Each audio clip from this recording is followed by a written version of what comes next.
So for me, I think it was really important to discuss with other teachers in the Zoom tonight about the varied ways that the pandemic has affected them beyond just making them have to do remote learning because of the global pandemic.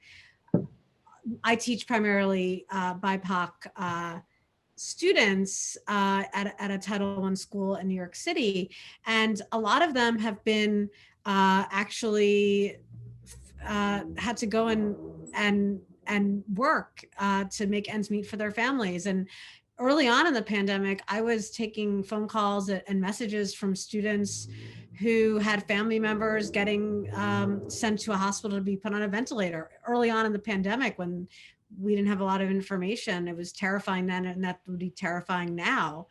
And a lot of my students, not a lot, but I've had students message me that they can't make class because they're going to their job to make ends meet for their families. And I have students, when they turn their cameras on, they have siblings running around because they're home too.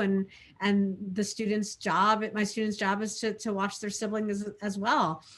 A student joined the Zoom or Google Meet today, turned her camera on to show us her nephew who she was taking care of while in class. And I think that's something for us to keep in mind, right? That I think in this, I get it. It's very disruptive to not have normal school. But I think we keep forgetting that kids are still in school. They might not be learning in the same way that they were last year.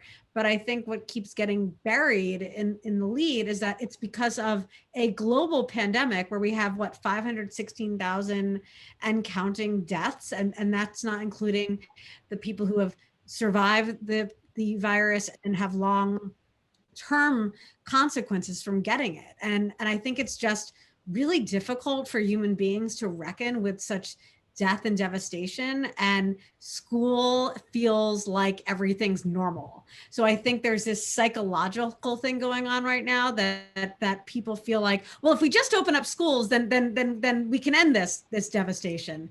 And we have to deal with the fact that there's still a global pandemic and there are variants, and it feels like there's an end in sight. But I just hope that when we go back to quote unquote normal, whatever that's going to look like, we pay attention to all the problems that exist in our society that most of us who work in education know about, but that others have ignored or turned a blind eye to. I hope we work for more social, economic, and racial justice in this country. And I don't want us to go back to normal, because this pandemic has exposed to us that we have a lot to fix.